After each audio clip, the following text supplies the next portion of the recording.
mutlaqo bir xil. Ikkalasida ham +17 tadan. Nepalda ham xuddi shuncha, O'zbekistonda ham xuddi shuncha. Guruhida ham sardorlar juda o'ziga xos tarzda ko'rishib olishdi. Omad tilab qo'yishadi albatta bir-birlariga. Baytni ko'rmoqdasiz. Litvalik jamoamiz bosh murabbiyi, uning raqibi Patrik De Vilde, u belgiyalik murabbiy.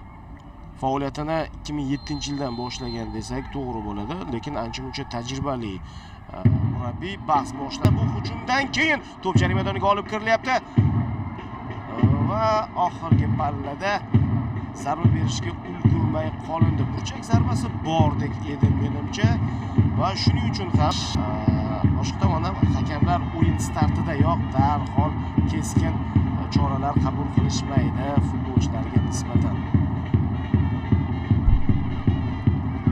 Biz o'yinni boshlagandek ko'rinmoqdamiz, lekin bu o'yin boshi. Mana shuni ham esdan chiqarmaylik. Demak, tarkibimiz darvozada birinchi raqam ostida Maftuna Jonimqulova. Umuman yurtimizda ayollar futbolini kuzatib borayotganlar menimcha tarkibdagilarning ko'pchiligini yaxshi bilishadi.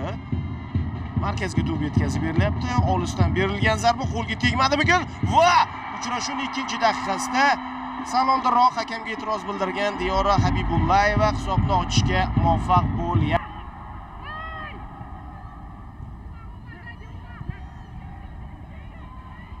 Pressing qo'llashga harakat qilishyapti. Ahamiyat berayotgan bo'lsangiz, terma jamoamiz vakillari raqib to'p bilan harakat qilmoqchi bo'ldi-yu, lekin yo'qotishdi. Nepalliklar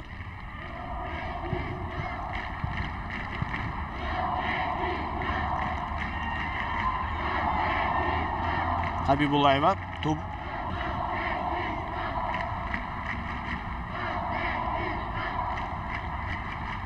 qarshi olish kerak. Shu o'rning o'zida xuddi shunday olib qo'yildi. Habibullayeva oldinga intilmoqda va uning yo'nalishiga to'p yetkazib berildi. Yaxshi chiqishni amalga oshirdi darvozabon. Nepal darvozaboni Pujarani vaqtida chiqib ketdi. Sal oldingi hujumimizda. Sezilyapti baribir terma jamoamiz vakillari saviyaliroq ekanliklari, kombinatsiyalar tashkil etish borasida ham, yo'llarni qidirib topish borasida ham afsus yo'naltirib yubordi. Jonimqulova to'pni egallash kerak. Xuddi shunday bo'ldi ham. Yonida Maftuna Shoimova bor.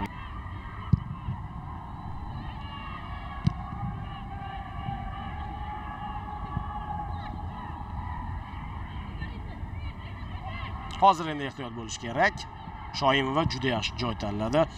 Oyoqning tashqi qismi bilan to'pni yetkazib beryapti sherigiga. Karachik to'pni egalladi. Oldinga qarab yugurmoqda Lyudmila. Jarima maydoniga kirib boradi. U kirib bordi ham. Bizga umumiy holatni namoyish etib bersa hozir yaxshiroq bo'lardi, sal ertaroq. Umumiy vaziyatni ko'rgan bo'lardik. Karachik jarima maydoniga kirib bordi va vaziyat avtogol. Sheriklariga emas, darvoza tomon zarba emasdi bu. Balkim zarbadir. Jonimqulova mana bu yerda shoshdi biroz. Natijada Nepal to'pni egallab olyapti. Zarba bor va Jonimqulova va u himoyachidan voz kechdi. Himoyachi edi, hozir maydon tark etgan, o'rniga yarim himoyachi tushirdi. O'yinni kuchaytirishga harakat qilyapti markazda. Jonimqulova juda ishonch bilan chiqmadi to'pga, amallab qaytardi lekin. Yaxshi o'ynadi Orhan Niyozova. Lekin bilasizmi, mana shu qaytarganimizdan keyin hujum rivojlanib ketmayapti. Ofsayd yo'qmikan yoki bormikan? Bahs davom etyapti. Chiroyli o'ynab qo'ydi. Olib qo'ydi, qoidadan buzmagan holda Mamad Karimova hamon yo'lda davom etyapti. Jarima maydoniga kirib bordi. Kurashni davom ettirsa bo'ladi. Habibullayeva Diyora to'p qo'l bilan o'ynaldi va nuqtaga ishora qilmoqda hakam. Penalti belgilayapti. Nepal darvozasi tomon penalti ishlab olishdi. Xo'sh, bu yerda yo'q. Mana. 22-raqam egasi Sarasvati Hamal. Mana shu nuqtada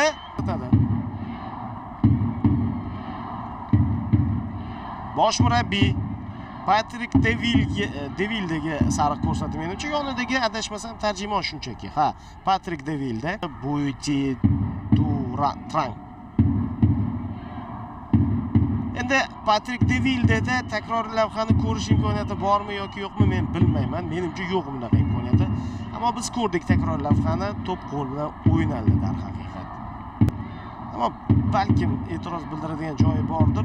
Patrik Devildada tanaga tegib keyin kelyapti-ku degan vajlari bordir. Qaror qabul qilindi. Shoimovaning zarbasi bilan hisob 3-1 ga yetyapti. Mutlaqo birinchi taymda 2 gol farqi bilan o'tkazgandik, g'alaba qozongandik. Ikkinchi taymda esa 2 gol farqi bilan orqada qoldik.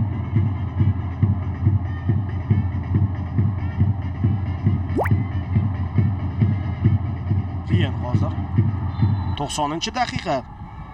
To'p to'g'ri jarima maydoniga yetkazib berilishi aniq edi.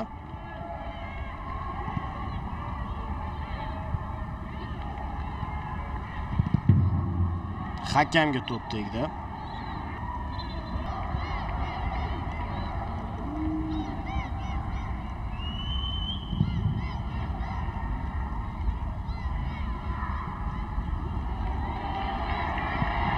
Habibullayeva kimga edi bu to'p? 7 daqiqa vaqt qo'shib berildi ikkinchi taymga.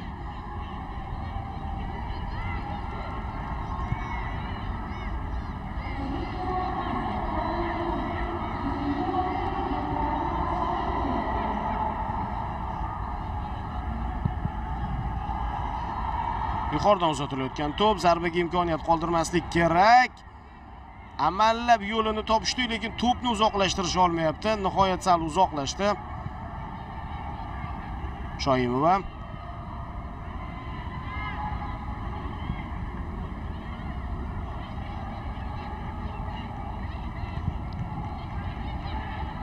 Bu ham muhim narsa. Maftuna Shoimova boshlab beradiganga o'xshaydi. U to'pni o'rnatdi. Bahs davomida penaltidan gol urgandi u. Zarbalari kuchli. Yaxshi zarbalari bor. Terma jamoamiz vakillari orasida eng yaxshi zarbaga egalardan biri. Maftuna Shoimova aniq tarzda zarbani amalga oshirdi. Muvaffaqiyatli boshlab berdi. Gol Shoimova. O'yin vaqtidagi penaltida ham, mana bunisida ham penaltilar seriyasida ham mutlaqo imkoniyat qoldirmadi darvozabon Anjana Rana Magarga. Ikkalasida ham alday oldi darvozabonni. O'z navbatida raqiblar jamoasining yetakchisi keldi. Uning zarbalari ham juda ishonchli bo'lganligini ko'rdik. O'yindan 2 golni rasmiylashtirdi. Sabitra Bahandari, uning boshlab berishi ham muhim. Bu jamoaning chinakam yetakchisi. Bahandari!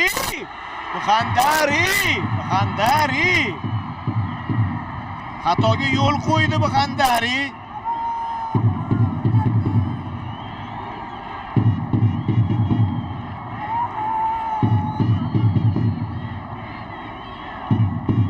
Darvoza ustunini nishonga oldi Bahandari. Eslab o'tamiz, uning gollari 9 ta ketdi saralash bosqichida va u saralashning eng yaxshi to'pirari bo'lib turibdi.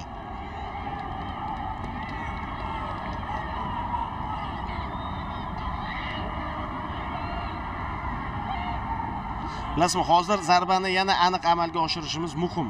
Chunki 2-0 hisobda oldinga chiqib olsak, Nepal tarkibida keladigan o'yinchiga nisbatan bosim yana ham kuchayadi. Uray olmay qolsamchi degan hadik bosishni boshlaydi.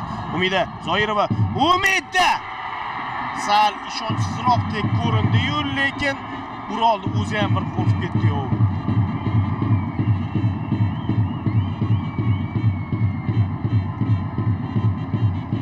Hadik bo'ldi o'zida ham. Chunki darvozabon yo'nalishni topdi. Darvozabon menimcha to'pga tegindi ham. Chap oyoqda berilgan zarba. Ha, zarba kuchlilik qildi darvozabon uchun.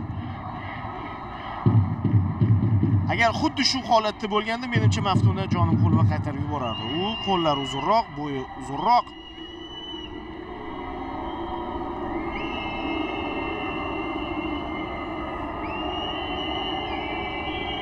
Hozircha 2-0. Gitarrana to'pni o'rnatdi. Maftuna qaytarish kerak. Maftuna qaytara olsang umidimiz yana ham kattalashadi. Lekin Maftunani alday oldi. Maftuna o'zidan o'ng tomonga harakatlandi, Gitarrani esa chap tomonga yo'naltirdi.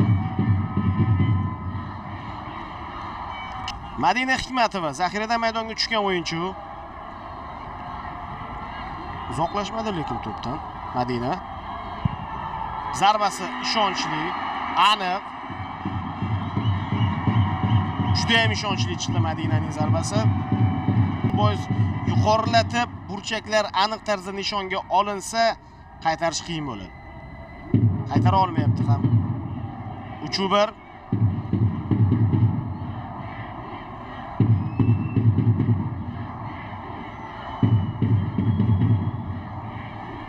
Xo'sh. Sabita Rana Magar.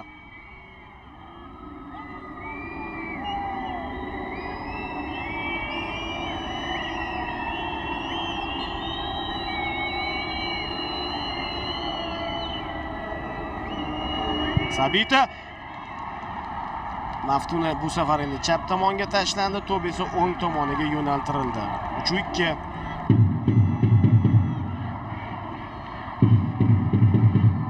So'nggi bo'lib zaxiradan maydonga tushgan o'yinchi Asalxon Aminjonova boryapti. Endi bilmadim nima maqsadda tushirildi, chunki o'sha pallada o'zi zaxiradan maydonga tushgan Elvina Abliyakimova jarohatga duch keldi, uni zambilda ko'tarib olib chiqib ketishdi. Uning o'rnini to'ldirish uchun tushirildimi yoki aynan penaltilar seriyasi uchun tushirildimi, buni aniq aytish qiyin. Lekin maydonga tushgandan beri Asalxon Aminjonova to'pga teginmadi ham. 4-2. 4-2. Hozir Nepal futbolchisining zarbasi hal qiluvchi ahamiyat kasb etishi mumkin.